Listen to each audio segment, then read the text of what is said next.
Quero convidar a todos a abrirem a Bíblia, o Evangelho de João, no capítulo 10. Obrigado. João, capítulo 10.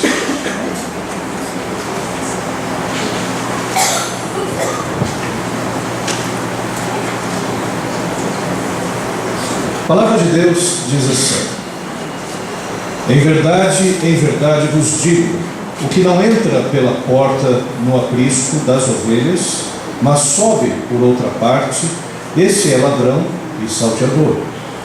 Aquele, porém, que entra pela porta, esse é o pastor das ovelhas.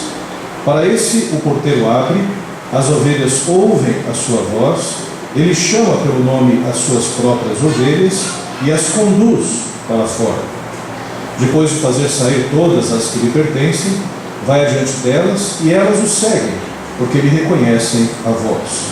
Mas de modo nenhum seguirão o estranho, mas antes fugirão dele, porque não conhecem a voz dos estranhos.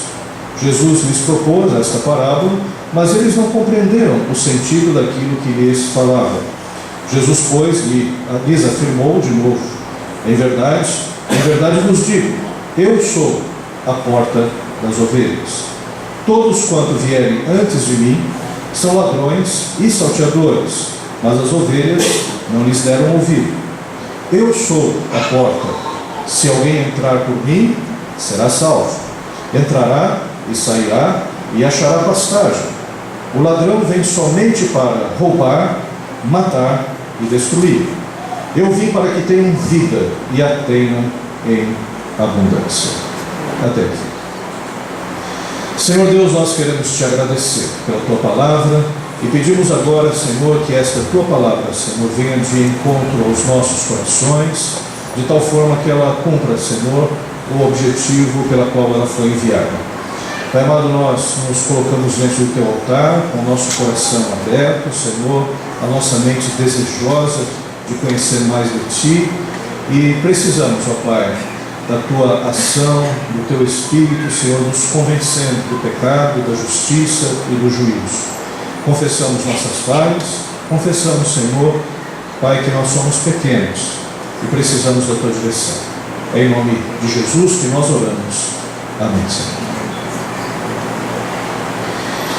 Queridos irmãos, na semana passada nós iniciamos esta série de pregações baseada no Evangelho de João, no capítulo 10, falando a respeito do protótipo do bom pastor. Jesus Cristo, nesse texto, no capítulo 10, fala a respeito do bom pastor.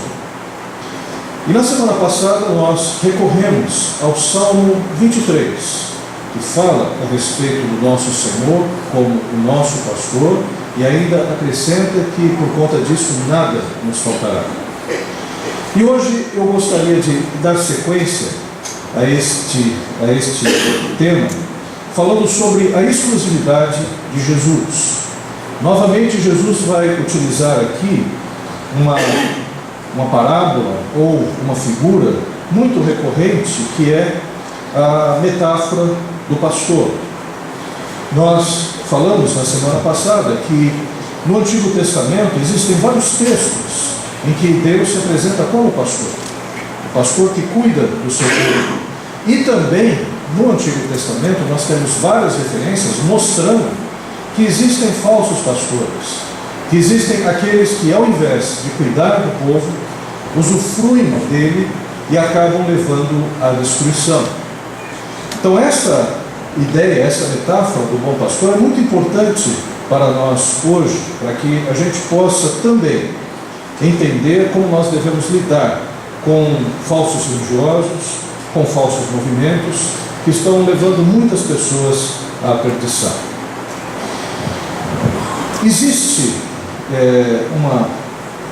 não existe uma semana, ou melhor, não há uma semana sem que haja notícias sobre líderes religiosos inescrupulosos. Aliás, toda semana a gente ouve a notícia de um padre, ou de um pastor, ou de um líder religioso que acabou fazendo algum tipo teve algum tipo de comportamento que escandalizou as pessoas. Aliás, esse tipo de atitude tem feito com que muitas pessoas mesmo, se afastem da ideia de religião, ou até mesmo da busca a Deus. Os efeitos desta ação, desses homens, são devastadores, principalmente no coração e nas mentes de seus comandados, mas não somente em relação a eles. Nós podemos perceber que a própria sociedade em geral é atingida. A ação de líderes religiosos, que são desta monta, reforçam o cinismo daqueles que não creem.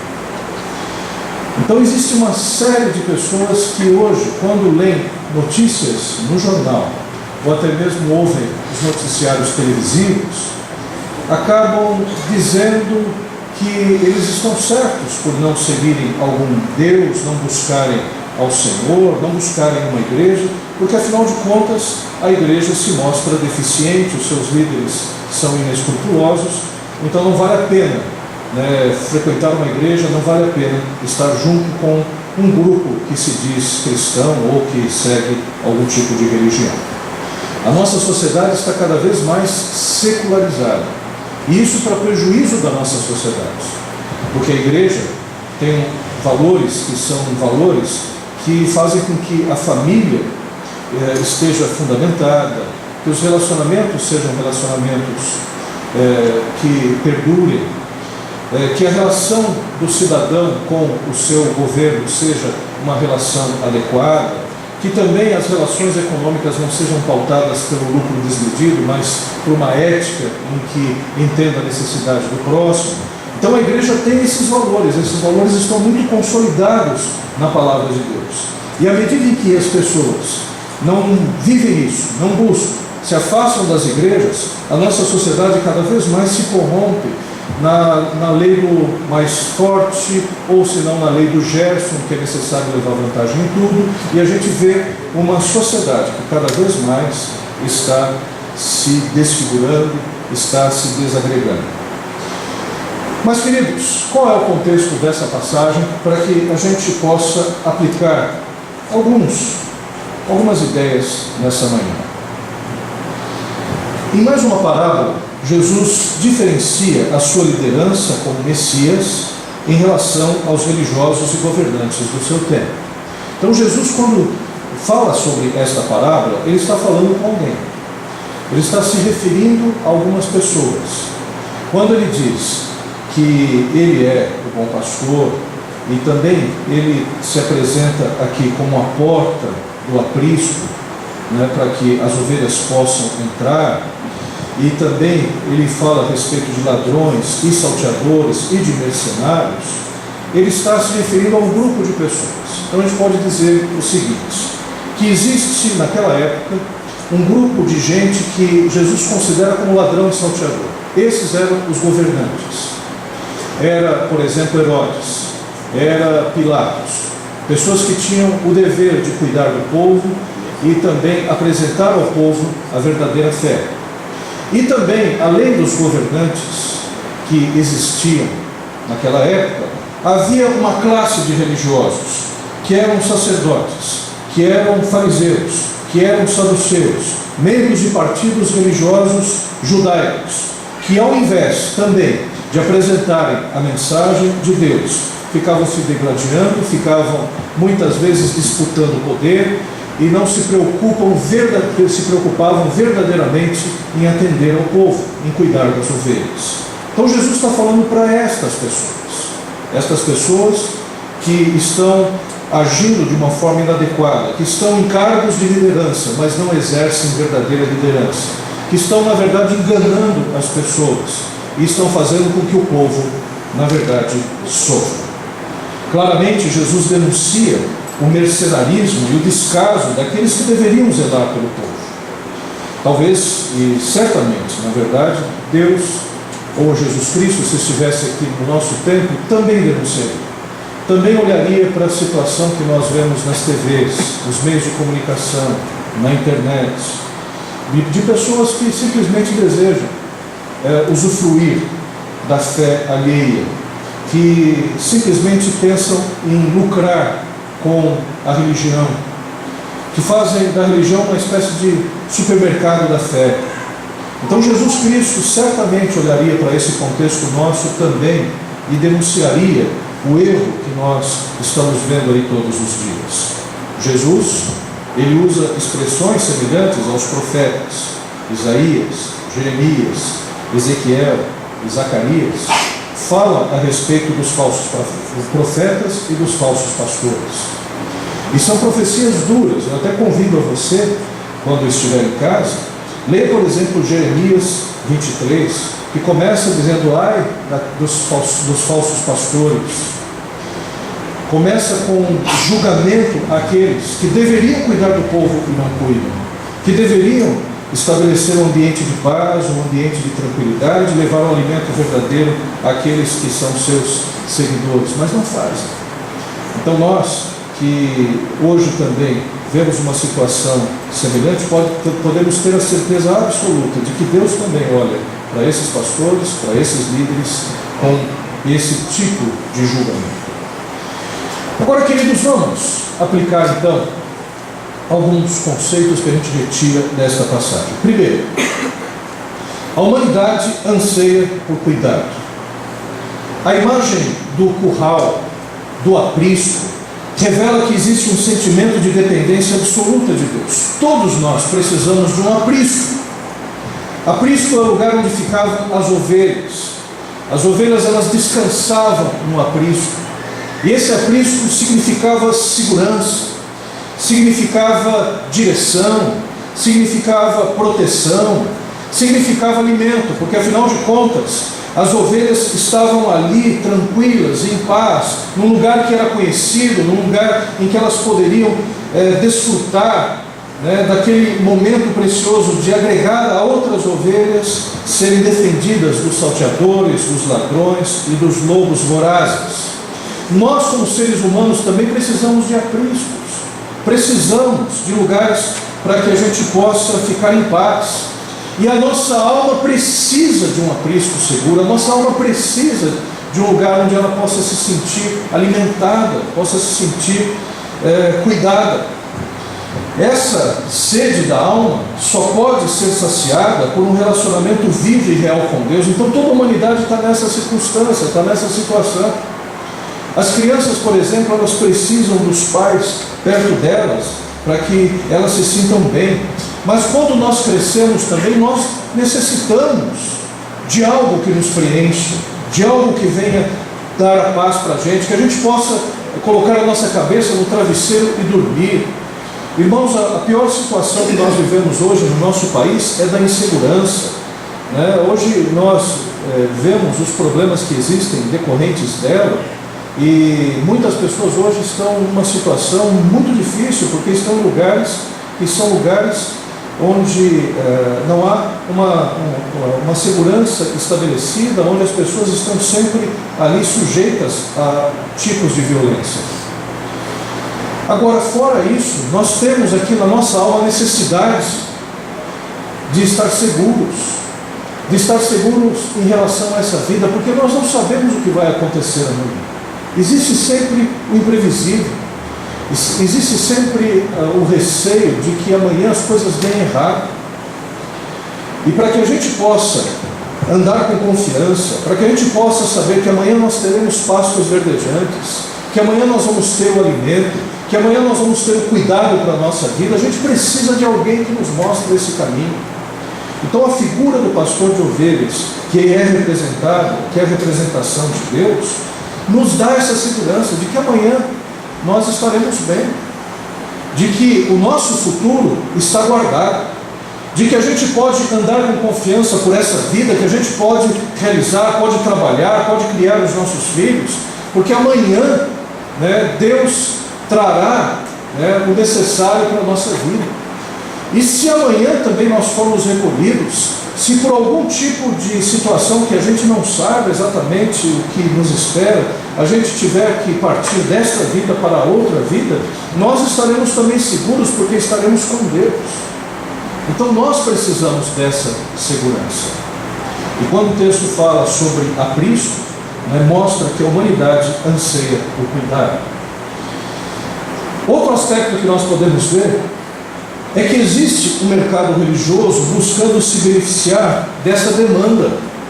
Então, como a humanidade precisa de Deus, precisa de direção, precisa de cuidado, então existe um mercado, um supermercado da fé, que apresenta soluções, muitas delas falsas, muitas dessas soluções equivocadas, mas que procura explorar aquilo que as pessoas buscam acreditar ou querem acreditar. E a figura do ladrão e do salteador, do mercenário, revela que existem grupos que desejam apenas usufruir para o seu próprio deleite de ovelhas incautas. Então tem gente que se enriquece através da fé do outro. Tem gente que procura se dar bem nesta vida a partir da exploração, da desgraça, da doença, do medo, do receio que as pessoas têm em relação à vida religiosa, à vida com Deus. E essa analogia que nós podemos perceber é perfeita, porque demonstra os reais interesses daquele que é o ladrão, daquele que é o salteador. O ladrão veio para matar, veio para roubar e destruir. Então tais personagens querem acabar com a vida das pessoas, não têm o mínimo interesse em relação à vida das ovelhas, apenas desejam usufruir de todo o bem que ela pode oferecer. Irmãos, nós não podemos ser inocentes, não podemos ser ingênuos, porque desde que a humanidade existem propostas que, ao invés de aproximarem as pessoas a Deus, afastam. E hoje, mais do que nunca, a gente precisa estar atento. E atento por quê? Porque hoje existe uma facilidade na comunicação. Hoje a gente pode entrar e conhecer o mundo através da internet. E da mesma forma que nós podemos conhecer os benefícios do mundo, nós também conhecemos as coisas ruins e sórdidas.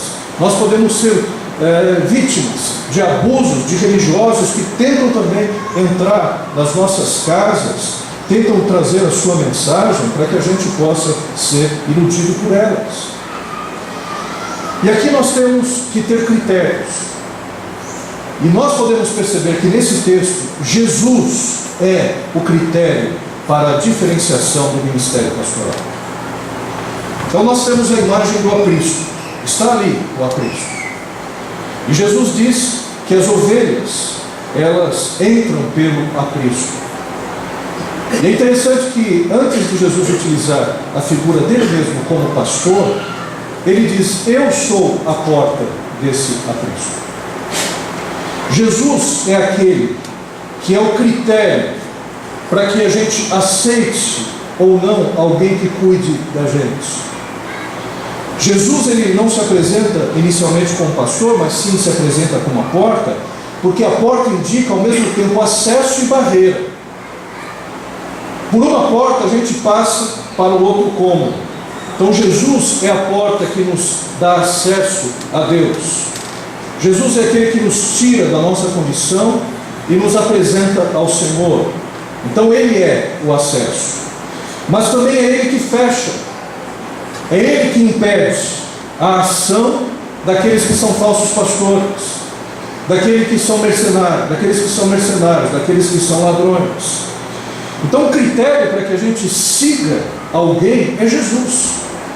Aquele líder, aquele pastor, aquela pessoa que se apresenta como um portador de uma mensagem evangélica ou cristã, ele tem que ter o comportamento de Jesus, ele tem que ter os valores de Jesus, ele tem que ter uma vida semelhante a Cristo. A vida dele tem que levar as pessoas para Cristo Jesus. E aqui eu vou dar alguns exemplos muito práticos a respeito disso. Jesus Cristo nunca buscou o seu enriquecimento próprio.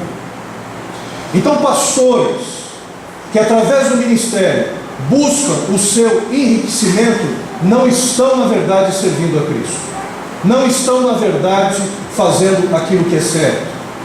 Pastores que gastam o dinheiro que seria o dinheiro para a obra missionária, para apenas recursos próprios, ou apenas para se enriquecer, comprando aviões, comprando propriedades.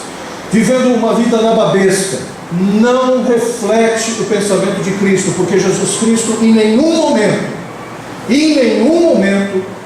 ele se apresentou dessa forma. Muito pelo contrário.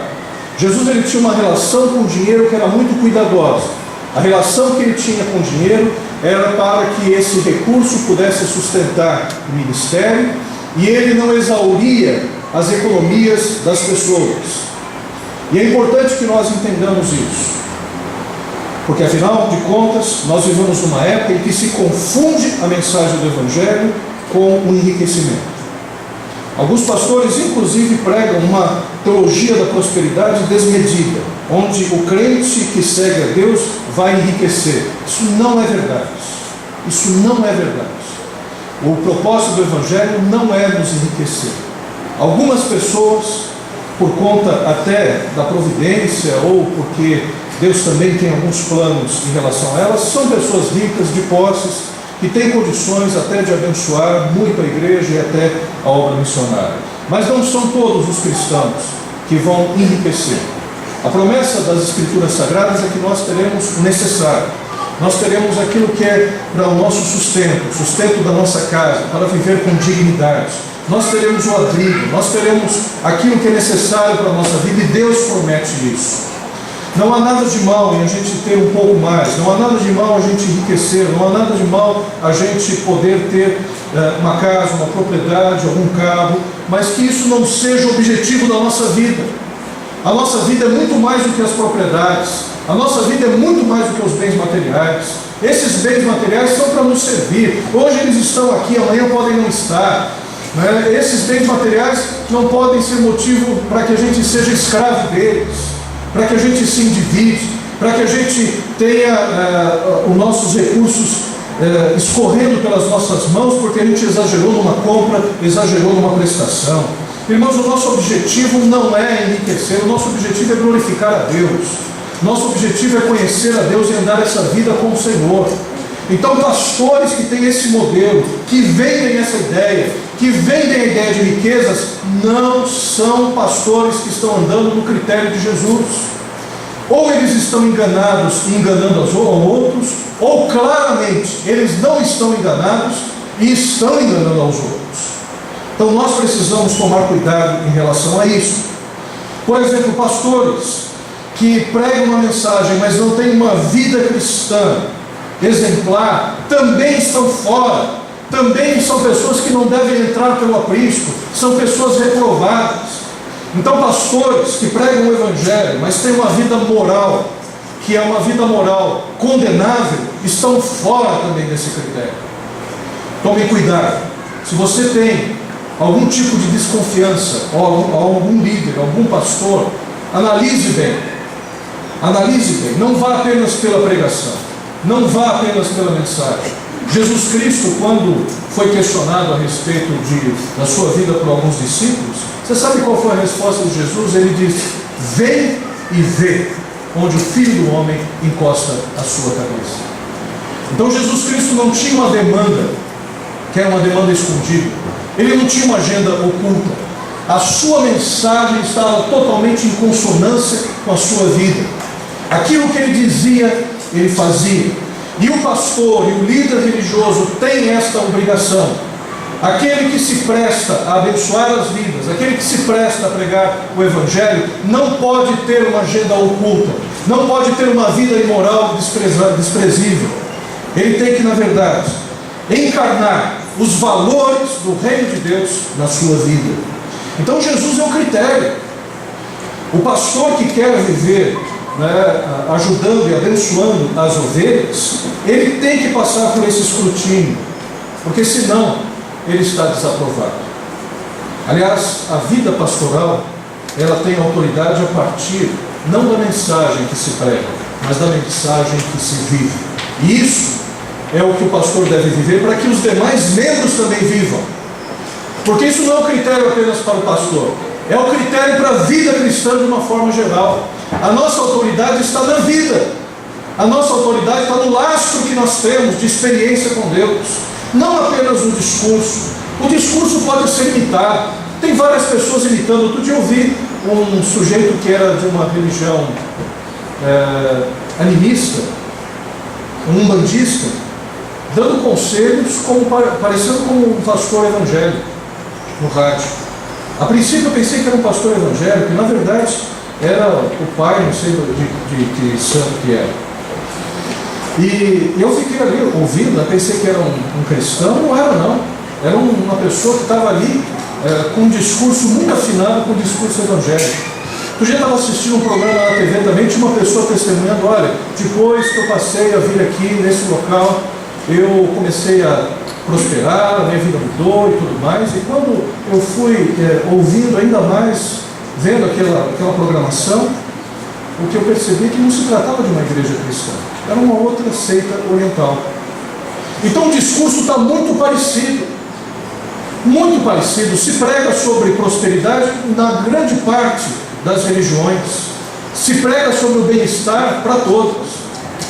E o que nós podemos perceber é que o escrutínio não passa apenas pelo discurso e pela mensagem, passa pela pessoa de Jesus. Porque o cristianismo é muito além do que uma filosofia de vida. O cristianismo não é apenas uma fala para ser repetida e ser discursada. O cristianismo é um relacionamento real e vivo com Jesus Cristo. Aquele que aceita Jesus Cristo como Senhor e Salvador não está aderindo a uma religião, não está aderindo a um pensamento, a uma filosofia de vida. Está aderindo, na verdade, a um estilo de vida. Está vivendo um relacionamento com Deus, e isso é para todo sempre. Então o cristianismo tem essa diferenciação. Agora, queridos, nós podemos ver também nesse texto que Jesus é a porta que traz segurança ao conjunto das ovelhas. A figura da porta do aprisco representa a segurança e certeza da salvação, porque o próprio Jesus diz que as ovelhas conhecem o nome do pastor. As ovelhas ficam seguras com o seu pastor.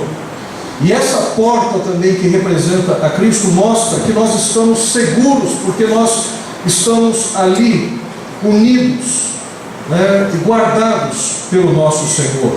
A salvação se apresenta como plena e contínua,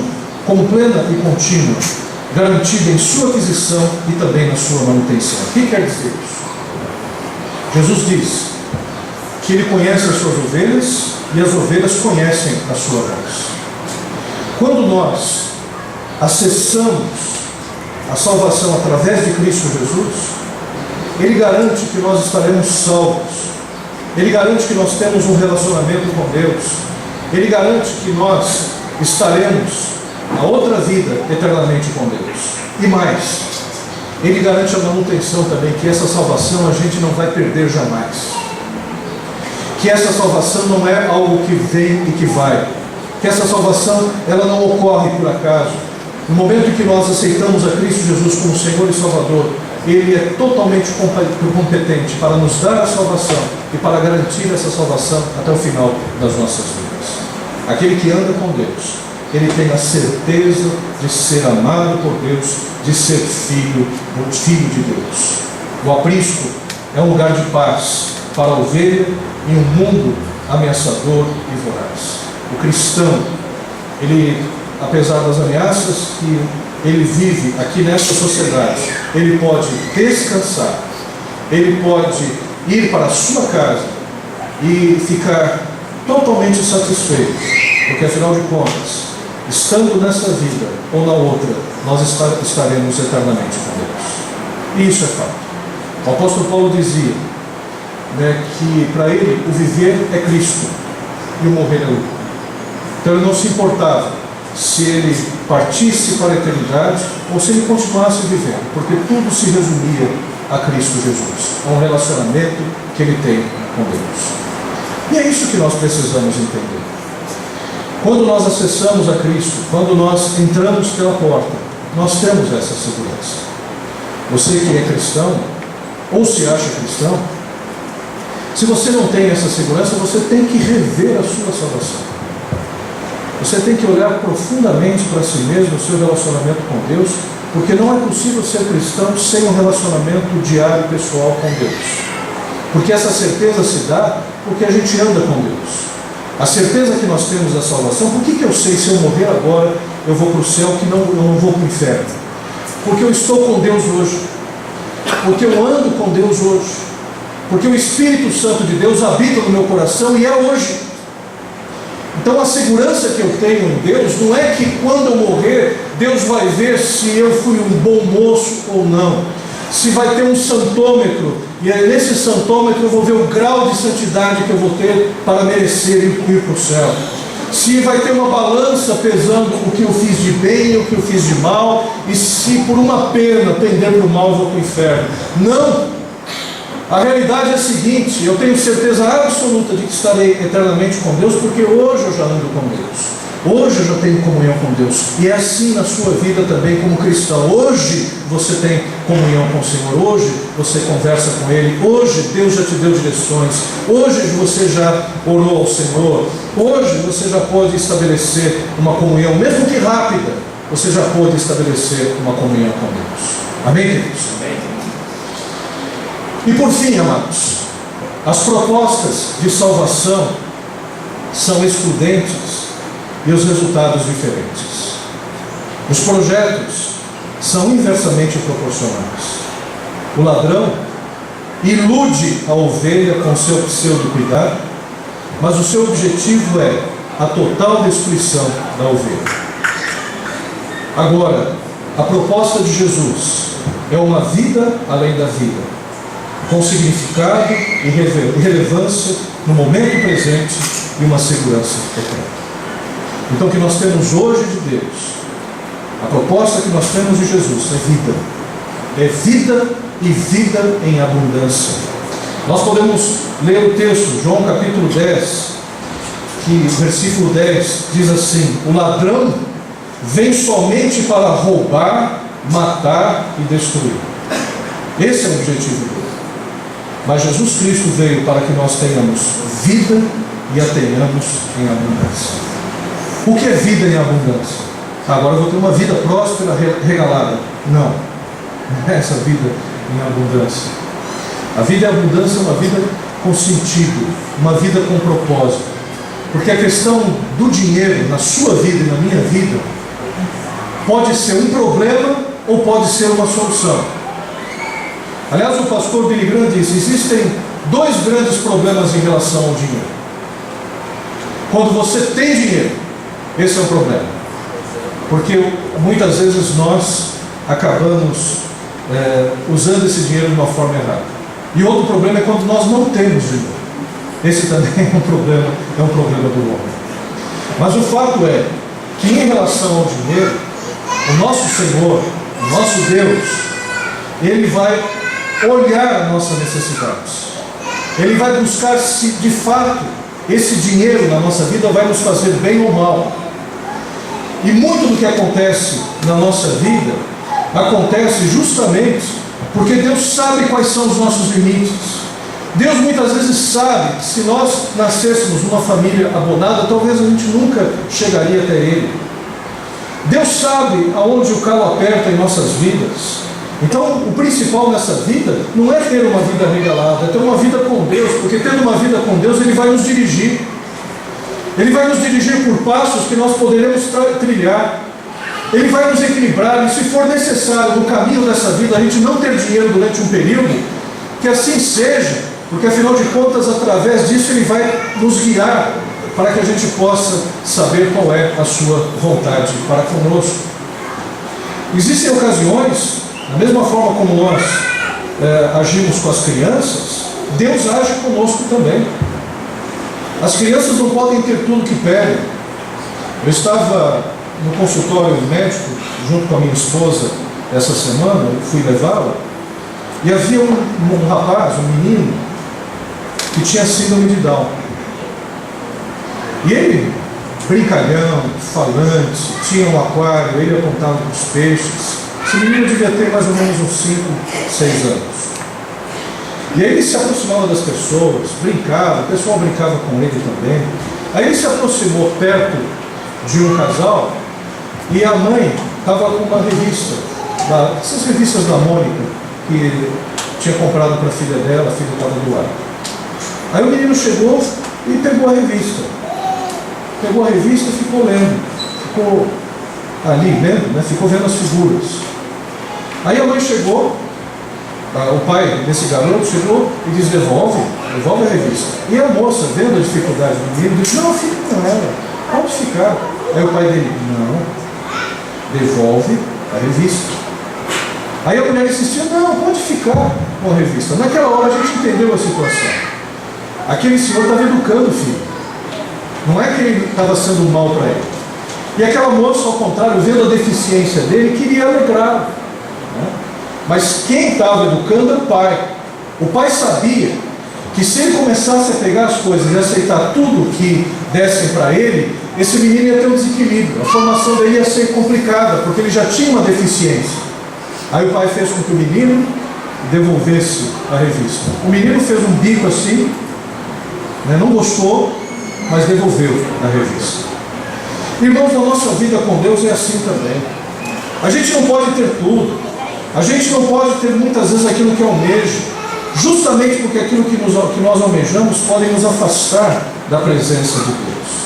Então o importante nessa vida não é uma promessa de que nós vamos ter tudo o que nós queremos, mas o importante na proposta de Jesus Cristo é que nós vamos ter uma vida relevante, uma vida que é uma vida abundante, uma vida que é uma vida com sentido na presença do Senhor. Amém, queridos? Amém. Quero concluir dizendo o seguinte: em uma época de tantos abusos, inclusive o pior deles, que é o abuso religioso, é importante discernir. É importante discernir. E é importante discernir as vozes. Quem nós estamos ouvindo? É a voz do nosso pastor, Jesus? Ou é a voz do ladrão? Ou é a voz do salteador? Ou é a voz do mercenário? Agora tem um aspecto que nós devemos entender. As ovelhas de Jesus ouvem a voz de Jesus. Você sabe o que quer dizer isso?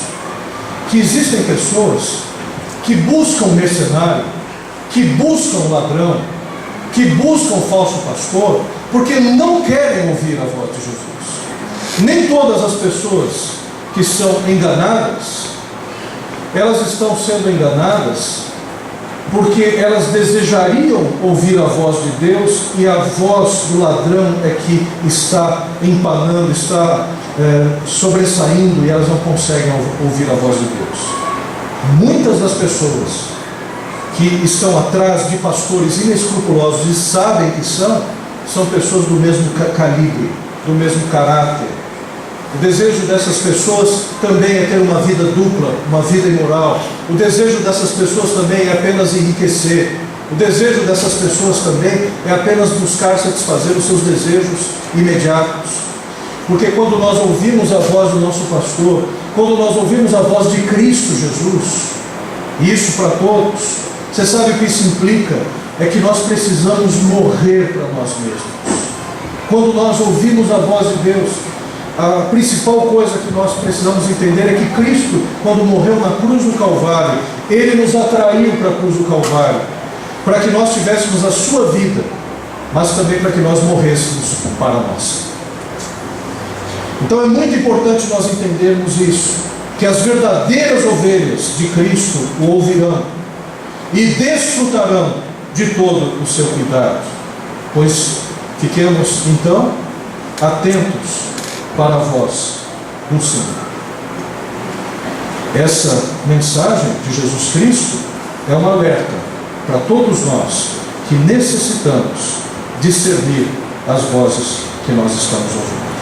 Fiquemos em pé, vamos louvar ao Senhor. A palavra de Deus em João, no capítulo 12, a partir do verso 9. Evangelho de João, capítulo 12, a partir do verso 9. Nós vamos ler até o 19.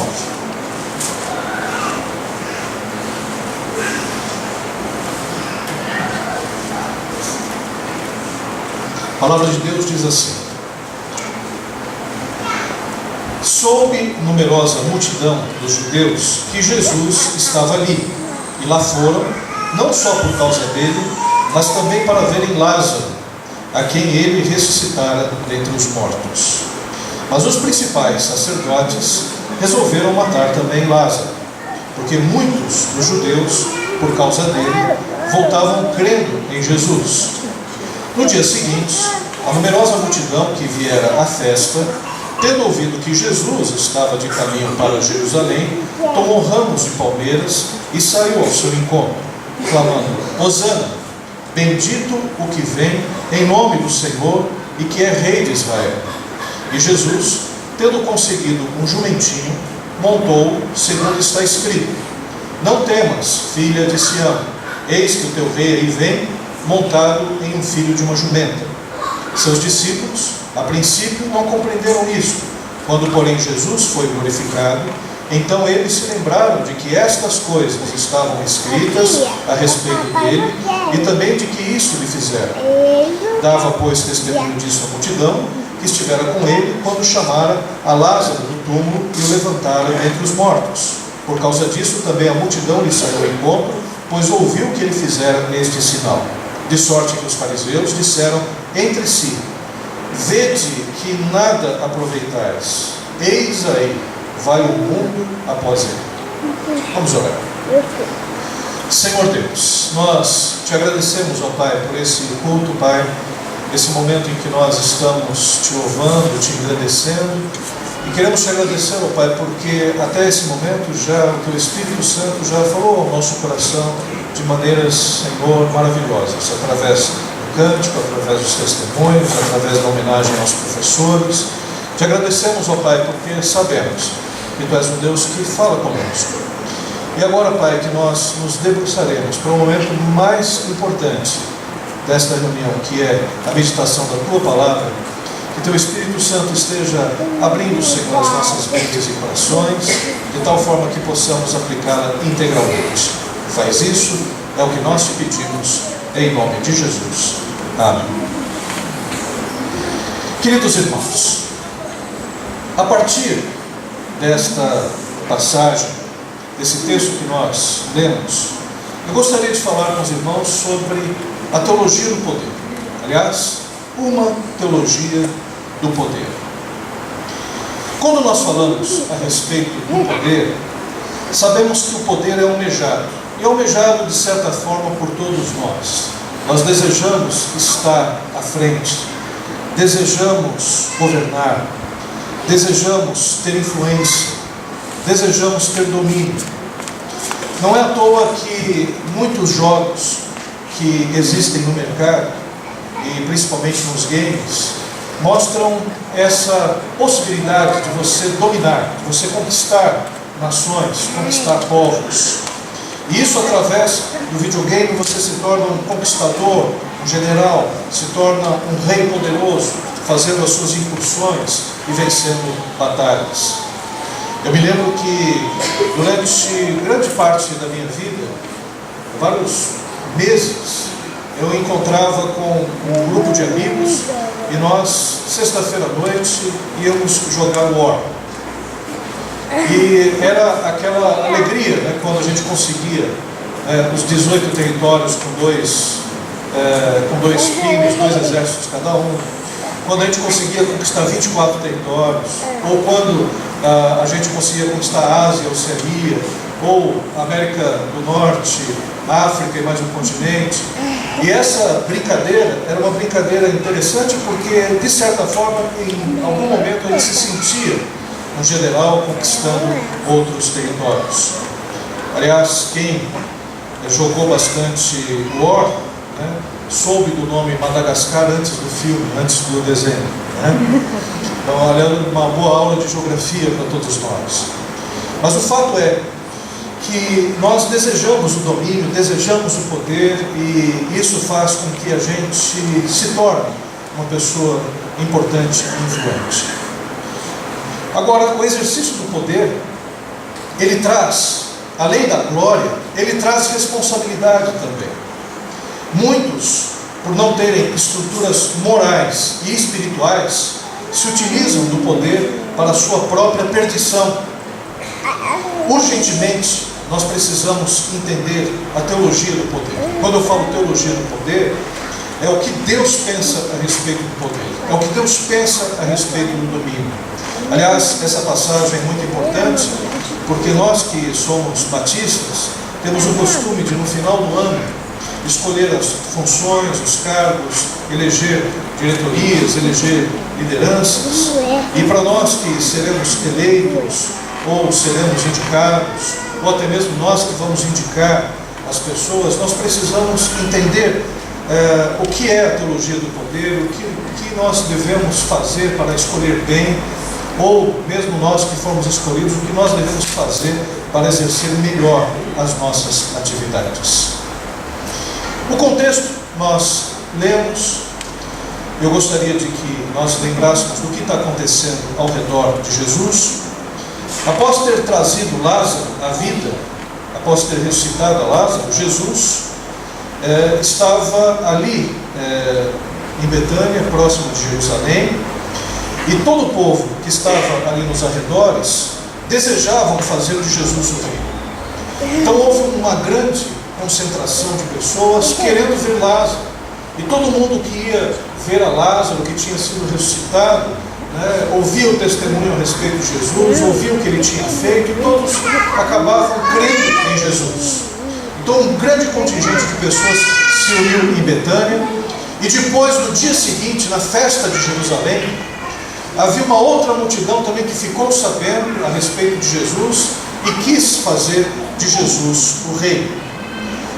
Tal situação não era de agrado de grande parte dos religiosos, dos fariseus, dos saduceus, que buscavam ocasião para matarem a Jesus. Então, ao mesmo tempo em que havia o povo comum que queria Jesus como rei, como Messias, os religiosos que estavam perdendo o poder, perdendo o domínio, não estavam mais agora sendo as pessoas influentes em relação ao povo, ali invejosos, ciumentos daquilo que estava acontecendo, desejavam perseguir a Jesus. Aliás, eles não se comoveram com a ressurreição de Lázaro, não se comoveram com um tapete de palmas, de roupas, que estava sendo colocado ali para que Jesus passasse, não se comoveram com os aplausos, com a forma como a multidão ovacionou a Jesus, e simplesmente estavam querendo matar a Jesus, estavam tramando por detrás para que Jesus Cristo não alcançasse o reino. Numa situação espontânea, cumpre-se a profecia messiânica sobre Jesus. É interessante que nos outros evangelhos mostra Jesus na segunda-feira, ou melhor, desculpa, no domingo de Ramos, mostra a entrada triunfal de Jesus. Mas nos outros evangelhos não fala o que aconteceu antes dessa entrada. Por que o povo estendeu aquele tapete? Por que o povo recebeu Jesus Cristo com tanta alegria, com tanta efusão? Isso aconteceu justamente porque eles ouviram a respeito do milagre de Lázaro. Já tinham ouvido a respeito de outros milagres, como a multiplicação dos pães e dos peixes, mas parece que esse milagre de Lázaro fez com que o povo se convencesse que de fato Jesus Cristo era o rei de Israel. Agora, a partir desse contexto, vamos retirar algumas questões que são importantes para nós no exercício do poder. Primeiro, realizar o bem traz notoriedade e poder. A ressurreição de Lázaro foi um dos mais formidáveis milagres de Jesus. Em um momento de luto e pranto, Cristo se revelou como a ressurreição e a vida. Quando nós realizamos o bem, quando nós atendemos as pessoas, quando nós cumprimos o papel de cristãos, de maneira alguma isso ficará restrito a algumas pessoas. Notícias boas também correm, não só as notícias ruins. As pessoas que veem você trabalhando, veem você exercendo funções abençoadoras na presença do Senhor, na igreja de Cristo, na sociedade, certamente vão comunicar isso. E essa notícia vai fazendo com que você ganhe notoriedade, que você ganhe cada vez mais uma fama. As pessoas vão dizer, olha o homem de Deus, olha uma pessoa que faz o bem, olha uma pessoa que tem uma pregação afinada com a sua maneira de ser, olha aquela pessoa, ela tem o discurso cristão, mas tem a prática também.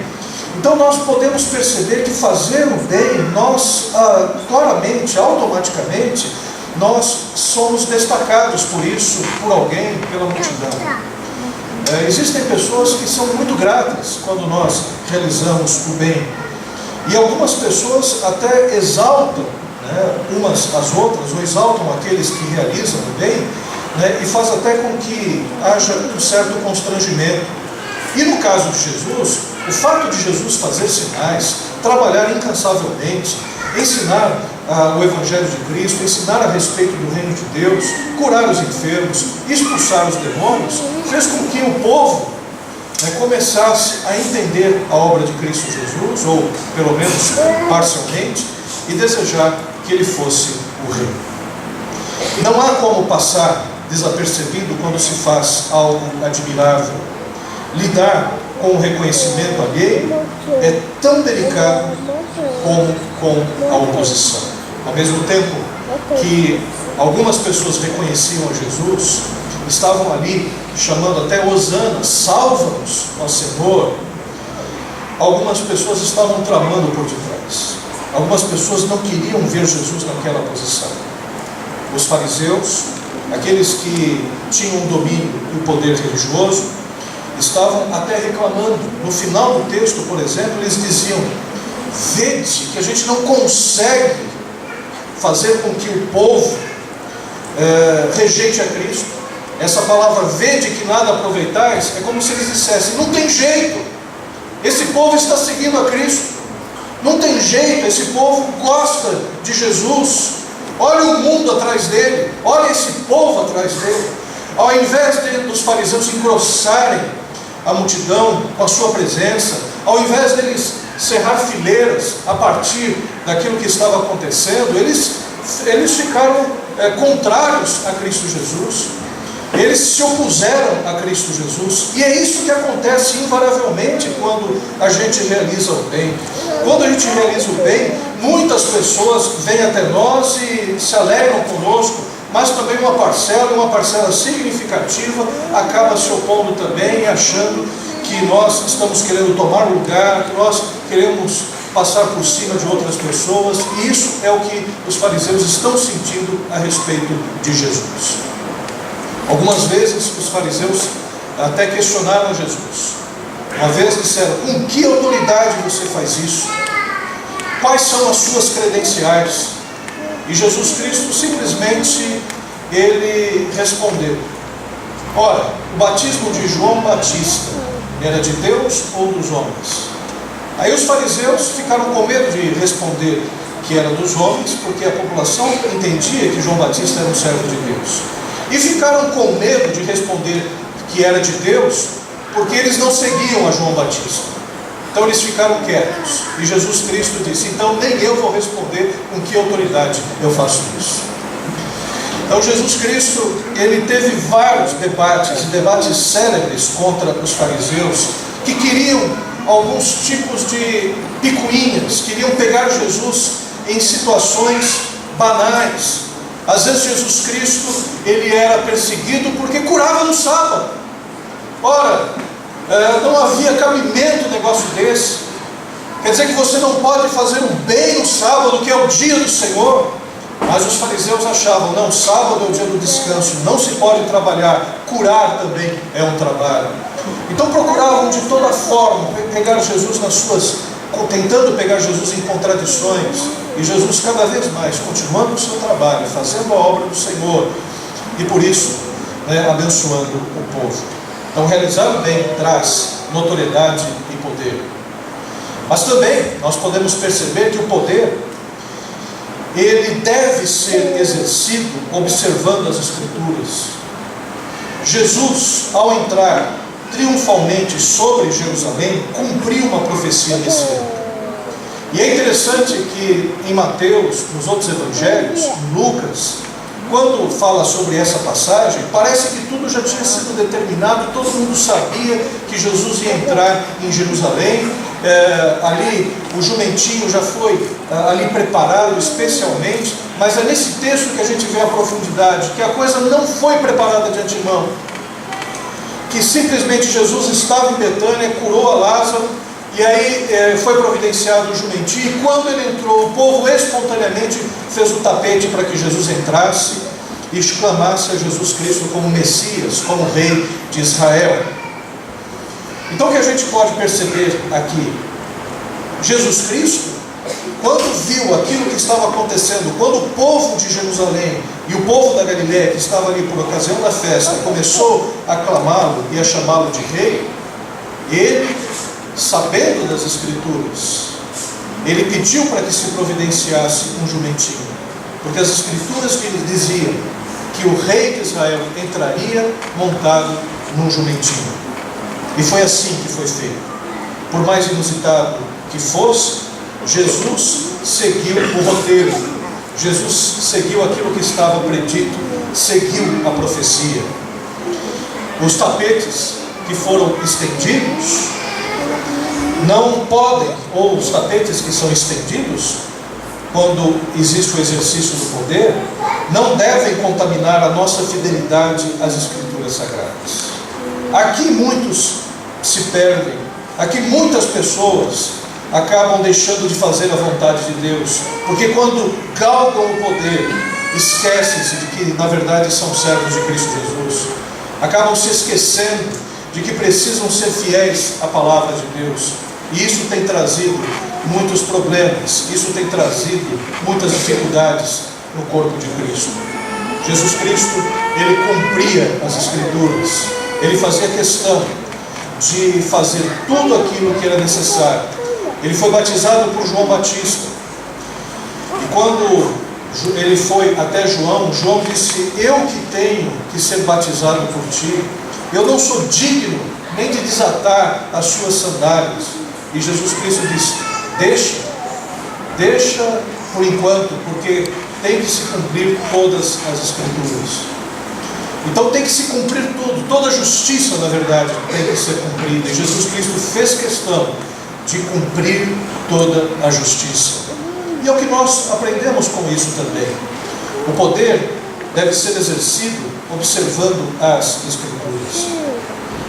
Tem um aspecto que eu achei interessante aqui. Havia um pastor, na época de John Wesley, que John Wesley acabou escrevendo uma carta para ele, justamente porque não via nele algumas coisas que deveriam existir num pregador. O John Wesley escreveu a seguinte carta para John Trembat. John Wesley foi o fundador dos metodistas, um grande pregador, um grande pastor, e ele disse o seguinte: o que tem me prejudicado excessivamente nos últimos tempos, e temo que seja o mesmo atualmente, é a carência de leitura. Eu raramente conheci um pregador que lesse tão pouco, e talvez por negligenciar a leitura, você tenha perdido o gosto por ela.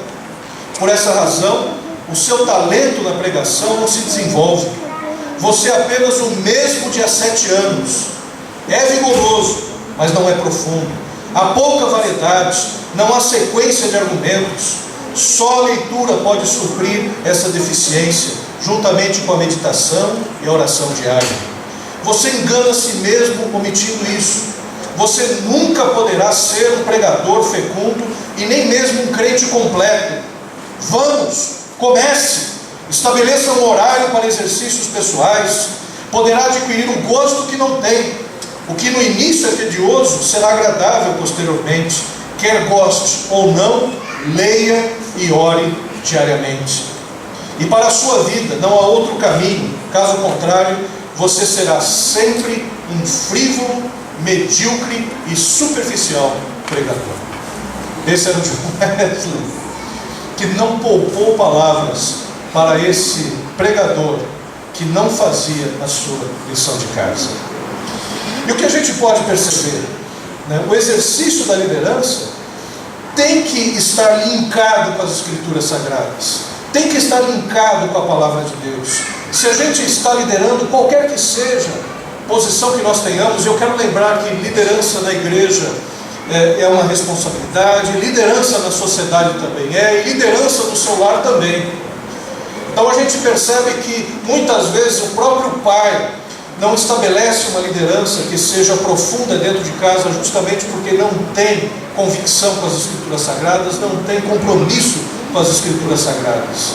E nós precisamos entender que o poder, seja ele qual for, na família, na sociedade, na profissão e principalmente na igreja de Cristo, deve ser um poder exercido observando as Santas Escrituras.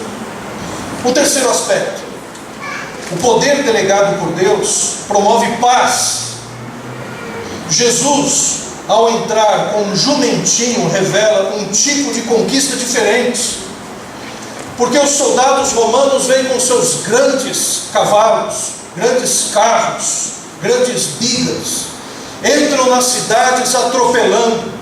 Se tiver uma criança atravessando, eles passam por cima, porque a ideia é mostrar o poder daquele que conquista, o poder daquele que chega e tem autoridade, um poder despótico, um poder tirânico, que é esse poder que nós temos visto na sociedade, um poder que se esquece do desvalido, que se aproveita dele. Eu tive o desprazer de conhecer pastores que andavam com segurança. Eu tive o desprazer de conhecer pastores que depois de pregarem não cumprimentavam os membros, não se chegavam a eles, porque achavam que estavam acima do restante dos membros da igreja. Mas o poder delegado por Deus, ele promove paz. A conquista de Jesus não promove a guerra, e sim paz sobre as cidades, porque esse é o posicionamento do cristão. Nós que lideramos, nós que estamos à frente de funções, nós não estabelecemos a força através do nosso cargo, através da nossa capacidade ou através do nosso intelecto. Aliás, o líder, ele tem que entender que o poder não deve ser exercido de cima para baixo. O poder tem que ser exercido de baixo para cima. Em que sentido? Nós não podemos achar que nós somos aqueles que seremos servidos pelas pessoas. Nós não podemos entender que o poder é para que as pessoas fiquem ao nosso redor e fiquem ali gravitando em torno de nós, nos servindo. É o contrário. O poder que nós vemos aqui nas Escrituras Sagradas é exercido de baixo para cima. Isso é, nós servimos, nós nos colocamos como menor para poder atender as pessoas. É o exemplo de Jesus Cristo na ceia, quando ele pega a bacia e começa a lavar os pés dos discípulos, e ele mesmo disse para Pedro e para todos que estavam lá: da mesma forma que eu fiz com vocês, façais com os outros.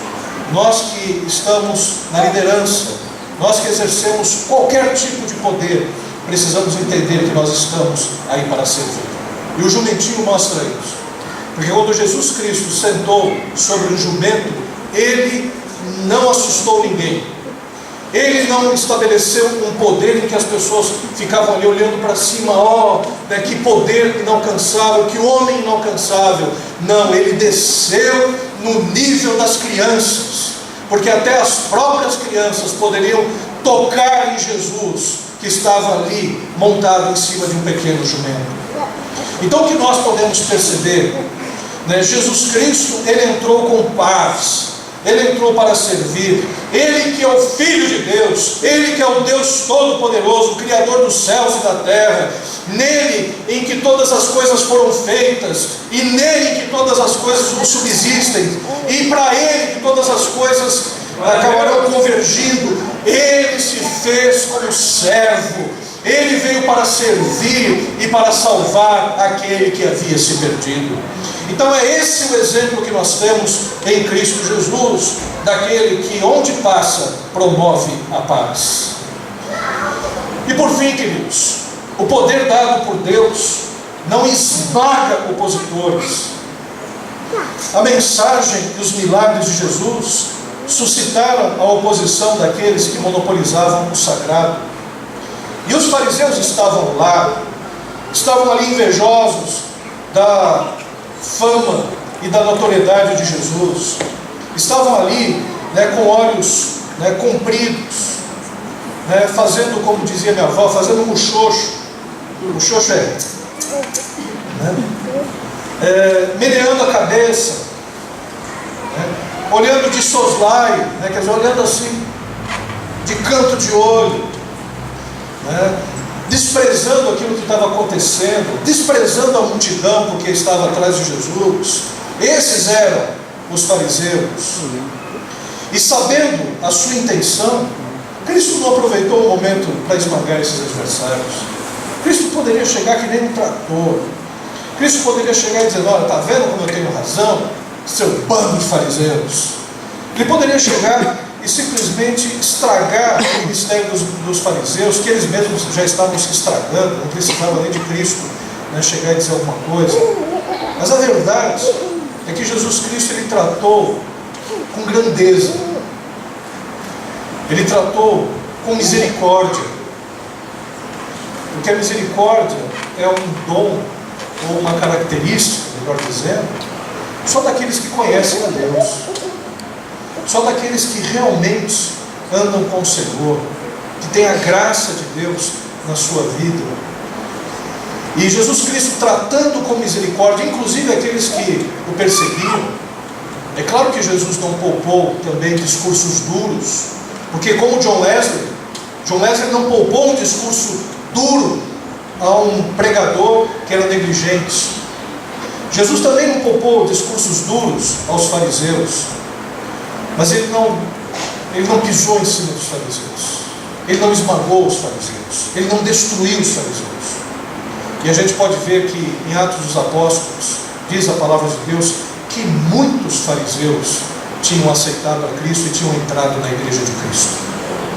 E aliás, o mais importante, ou mais famoso deles, melhor dizendo, nas Escrituras Sagradas, foi o apóstolo Paulo, que foi um fariseu de fariseus, que foi usado por Deus para escrever capítulos e capítulos, livros e livros das Escrituras Sagradas. O que nós podemos ver é que a promoção da paz não prioriza a destruição de opositores, mesmo aproveitando a sua fragilidade. Nós não estamos aqui para sermos vingativos, pisarmos nas pessoas, destruirmos as pessoas.